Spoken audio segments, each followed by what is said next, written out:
this is Bobby, and you're watching Dante's Boxing Nation.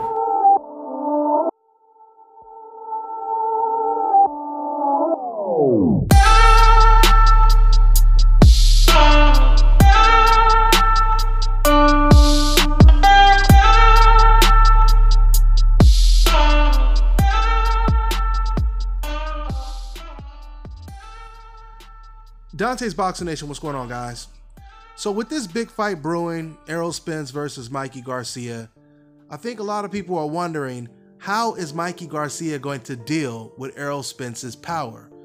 And the majority of us, including myself, believe that eventually Errol Spence's power is going to catch up with Mikey Garcia in this fight. I truly believe that Mikey Garcia will do very well in the first half, but I believe the second half will be all Errol Spence.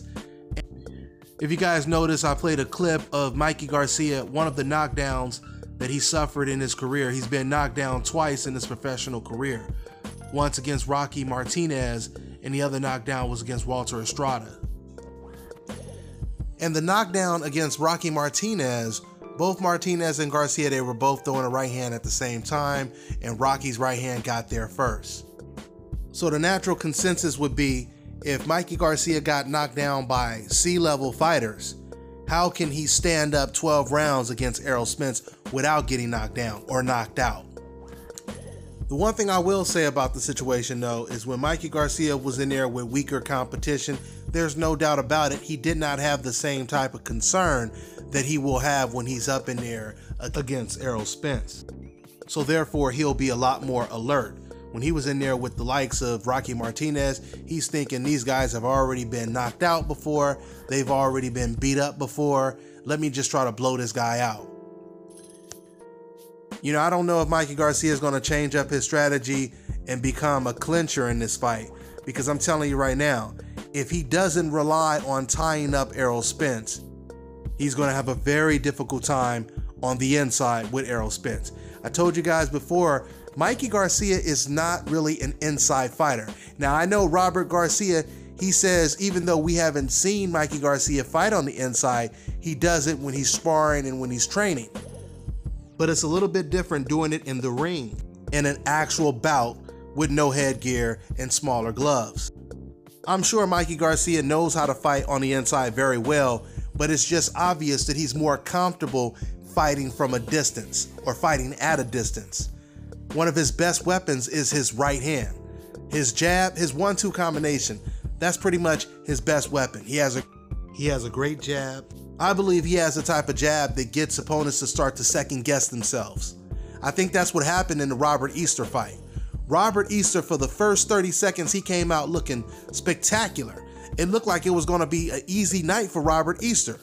And Mikey, he just took his time. He didn't really throw too many punches. He waited to see what Robert was going to do. And after about 30 seconds or a minute, Mikey Garcia threw the first jab, and it really knocked Robert Easter's head back. And like I told you guys before, in that Mikey Garcia-Robert Easter fight, Robert Easter had never fought as cautious as he fought in that fight with Mikey Garcia. Don't get me wrong. Robert did have a couple moments in the fight. There were times when Robert Easter, the taller, longer guy, he was trying to get on the inside with the shorter guy. And it was actually Mikey Garcia that was trying to keep the fight on the outside. Mikey wanted to be at a distance where he can land his right hand. So this is what I mean when I say Mikey, once again, is more comfortable on the outside. But I don't think Errol Spence is going to give Mikey Garcia the space that he wants in this fight. I think Mikey Garcia is aware of this. I think Mikey is definitely going to be working on inside fighting for this fight. At least if Mikey is smart, he would. Because Mikey would have to know that eventually you're going to be forced to fight on the inside. And I believe in this fight, that's going to be Mikey Garcia's demise. It's not something he wants to do, but I believe Errol Spence is going to force him to do it. The walls will close in the later rounds. And I truly believe there's a very good chance that Errol Spence, he can stop Mikey Garcia in the later rounds with body shots. And if it's not body shots, it could be head shots while Mikey Garcia is trying to block the body shots he's already been hurt with. That's the way I see it, but once again, I will not be surprised if Mikey Garcia looks excellent in the first 4 to 6 rounds. It'll be very, very hard for him to keep his pace if he's moving a lot in the ring. That's something that wears you down too. When you move in the ring a lot and you have someone constantly pressuring you, it wears you down mentally and physically. In fact, I remember when Mikey Garcia, when he fought against Orlando Salido, even though Mikey Garcia knocked down Orlando Salido about 5 or 6 times in the fight, he was putting an enormous amount of pressure on Mikey Garcia, and he started to do better as the rounds progressed.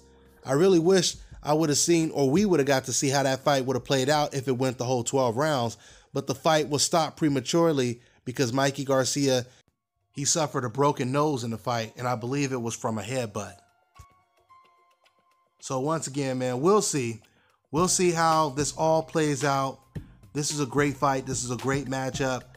This reminds me of the Oscar De La Hoya versus Mosley days, the Trinidad versus Fernando Vargas, Chavez versus Pernell Whitaker, De La Hoya versus Ike Corte, those type of fights.